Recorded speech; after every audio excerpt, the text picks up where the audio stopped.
है दिल आजमा नहीं ड्रामे की अगली किस्त का नया प्रोमो आ चुका है, जिसे देखकर दिल खुश हो गया कि फाइनली असफन को मिरहा का एहसास हो चुका है। वो जिस तरह इसे प्रोटेक्ट करता है एक गैर बंदे से जो मिरहा को हरेस करने की कोशिश कर रहा था, असफन ना सिर्फ मिरहा को बचाता है बल्कि चिल्लाता है कि तेरी हिम्मत कैसे हुई इसे हाथ लगाने की, बीवी है ये मेरी।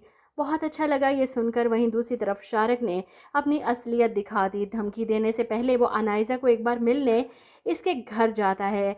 अनाइज़ा इसे देखकर ही चीख पड़ती है कि तुम्हारी हिम्मत कैसे हुई यहाँ आने की, निकल जाओ यहाँ से, इसी वक्त मेरे घर से निकल जाओ, मैं तुम्हारी शक्ल भी नहीं देखना चाहती। जिस पर शारिक शीरी बेगम के आगे हाथ जोड़ता है, आप समझाएं अपनी बेटी को, ऐसा मत करे, अपना घर बर्बाद मत करे, मैं इसके बगैर नहीं रह सकता, गलती हो गई थी, अपनी गलती का अजाला करना चाहता हूँ।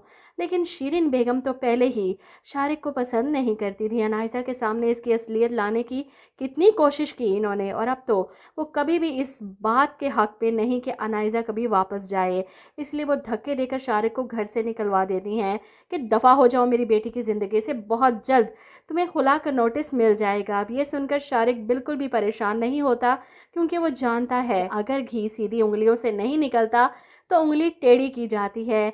इसलिए वो अनाइज़ा को फ़ोन करता है, वो फ़ोन नहीं उठाती तो मैसेज करता है, तुम्हारे भले की बात करनी है, फ़ोन उठा लो, इसी में तुम्हारी भलाई है। इसे धमकी लगाता है तो अनाइज़ा फ़ोन उठा लेती है, तुम मुझे धमकियां दे रही हो, आखिर कौन से भले की उम्मीद है तुमसे। जिस पर शारिक कहता है कि मैं जितना मर्जी घटिया इंसान हूँ अनाइज़ा, लेकिन खुदा गवाह है मैंने कभी किसी की जान नहीं ली। ये सुनकर अनाइज़ा तड़प जाती है, क्या मतलब तुम्हारी इस बात का। जिस पर शारिक कहता है, मतलब तुम अच्छे से समझ रही हो, गुल को जान से मारा था ना तुमने।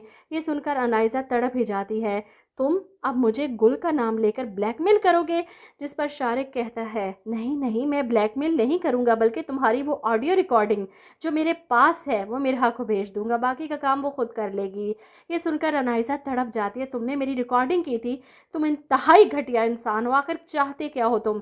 जिस पर शारिक पैसों की डिमांड करता है और मजबूरन अनाइज़ा को चेक साइन करके जाकर शारिक के मुंह पर मारना पड़ता है कि सच्ची मोहब्बत की थी मैंने तुमसे, तुम्हारे लिए क्या कुछ नहीं किया, और तुम इतने घटिया निकलोगे मैंने कभी सोचा ही नहीं था। ये पकड़ो पैसे और अभी और इसी वक्त मेरे सामने ये रिकॉर्डिंग डिलीट करो। शारिक को पता था कि अनाइज़ा कुछ ऐसी ही डिमांड करेगी, वो इस ऑडियो को पहले ही अपने पास सेव कर चुका था और अनाइज़ा की बात नहीं मानेगा, क्योंकि अभी तो इसकी बात बननी शुरू हुई है।